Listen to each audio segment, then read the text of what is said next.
дар ҷараёни корҳои наҷотдиҳӣ дар шаҳри қаҳрамонмараши Туркия наҷотдиҳандагони Кумитаи ҳолатҳои фавқулодда ва мудофиаи гражданӣ назди ҳукумати ҷумҳурии Тоҷикистон 2 нафарро зинда аз зери вайронаҳо берун оварданд ки яке тифли 6 моҳа аст. дар натиҷаи истифодаи дақиқи таҷҳизоти наҷот дар умқи як вайрона зери теппаи сангу бетону хок одамони зиндаро ҳис карданд. онҳо хеле ба зудӣ вале эҳтиёткорона ҳамаи монеаҳоро бартараф карданд ва тифли 6 моҳаро ҳамроҳ бо падараш берун кашиданд.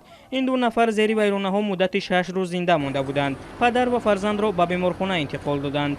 дар ҷараёни корҳои наҷотдиҳӣ то соати 15 ба вақти Туркия имдодгарони кумита аз зери вайронаҳои хонаҳои иstiqomati 25 ҷасадро низ берун оварданд.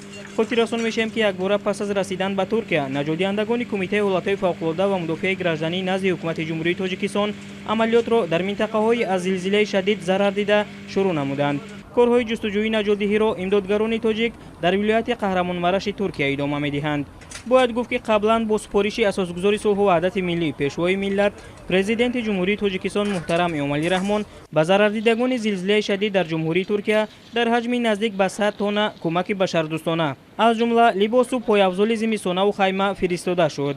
дар баробари ин бо дастури президенти ҷумҳурии Тоҷикистон гурӯҳи наҷотдиҳандагони Кумитаи ҳолатҳои фавқулодда ва мудофиаи гражданӣ назди ҳукумати ҷумҳурии Тоҷикистон иборат аз 50 нафар наҷотдиҳандаи бо таҷриба, ҷарроҳ ва духтур-травматолог шикастабанд ба ҷумҳурии Туркия фиристода шуд.